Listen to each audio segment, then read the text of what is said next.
So I figured I would exit on a note of some stairs because I did stairs in a previous demo. Might as well just show how easy stairs are as of now. So we'll just scale this object down a bit, scaling on the X and Y, press Q, jump into array, X a couple of times, maybe roll the wheel in a bit. We'll press E to exit with the driver. Nice thing about the driver is it actually puts it at the very end. From here, we can just go into Boxcutter, but press Control X to jump over to knife, and we'll just grab this face and extrude it down. From here, we can just press QOT, press spacebar, convex hull. We'll control roll in order to place it precisely on the other side of where we created it. And I'm not sure why this is here. SX. We'll grab this area as well, but we want to press B for box select and not draw with knife. And SX. And we'll press F on that too. Control Shift tilde or Control Shift tab and set our vertex snapping. So when we press GX, we can hold Control and actually snap that. And from here, it's just a matter of us pressing GZ, GY, taking that point, dissolving it, choosing to mirror this over to the other side. We're just going to delete these because I don't know what they are or where they came from. But just like that, I've made a set of stairs. And so we'll press Alt-VE, have a little fun with it. Let's pretend like we have about 3 minutes till the bomb explodes to have some fun with the set of stairs. So we'll just get in, perform our typical box cuts, pressing T to do a fake out at the last minute to turn our cuts into just panels. We'll press T on this area as well. Press Alt-X, mirror to the other side. Then we go in with our follow-up, our trusty wedge. Not even holding Control. Now holding Control. And just performing a couple of wedge cuts, and because of the power of sorting, all the details are already transitioning over to the other pieces. So far so good. And now we can actually select this piece on the side, press QOT, press spacebar, but we'll change it to a plane. And by moving the mouse, we can actually set what we want our shape to be rotated to, and we also want to place it here, but we actually want it to be placed on the unmodified other side. I'm pretty sure there's a key inside the modal that would have got it precisely to the other side, but really doesn't matter. We'll just eyeball it, get it into place, select this bottom piece, delete it, Q, go under bevel, press 2 to switch to vert bevel. We can bring this piece down. And I think I still want to lower that bevel just a little bit, but let's also bring this piece in. Let's bring this down. I was about to create a very straight rail on a very angled set of stairs, which would have been a mistake.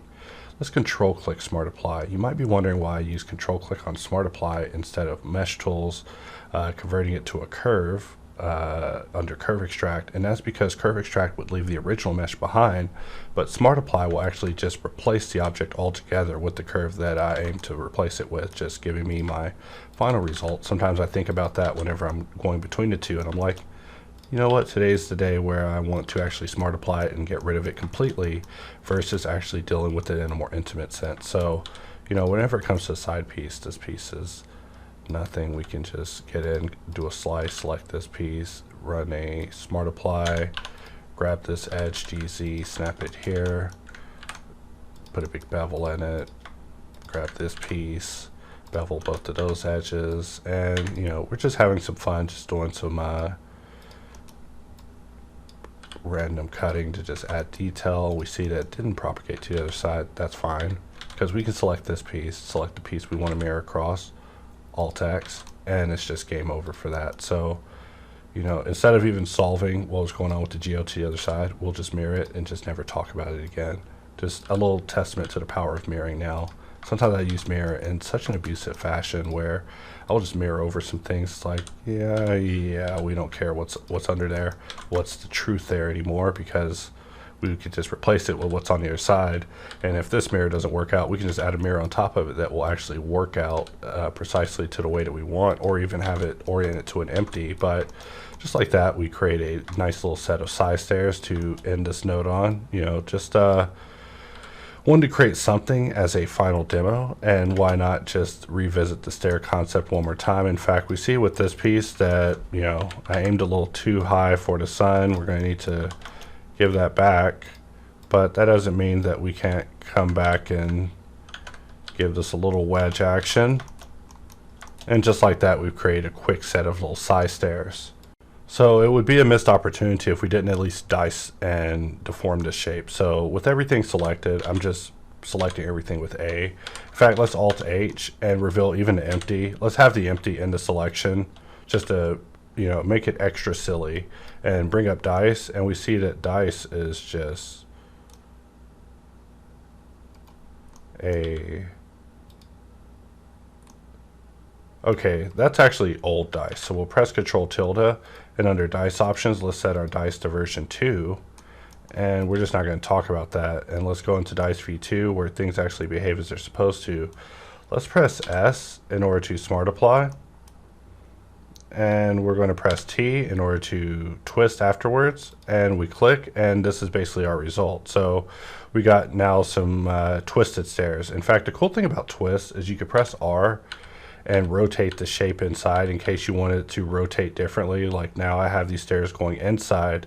And even cooler with twist is you could press Shift D and duplicate inside, and it'll flip it for you. So now I have these flipping staircases kind of going opposite directions. It's getting real random with it. Of course, with these, they've just gotten so deformed so badly that they need to be readdressed. And by readdressed, I mean we could actually go in and grab this object and scale it accordingly, and it would actually change this final result into something a little more acceptable. In fact, kind of something I used to always do at dice is I would turn on all the display modifier and edit modes, or I believe it's this one.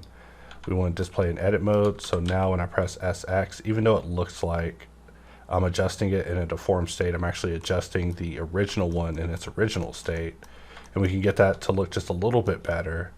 And for the other side, I mean, you know, this thing's a tragedy. So just pressing SX and scaling it to anything a little more acceptable is a little more acceptable than what we were looking at previously. However, we may want to scale the top out a little differently. And even with this one, we could see the difference of what it's like whenever we don't have all of these checked.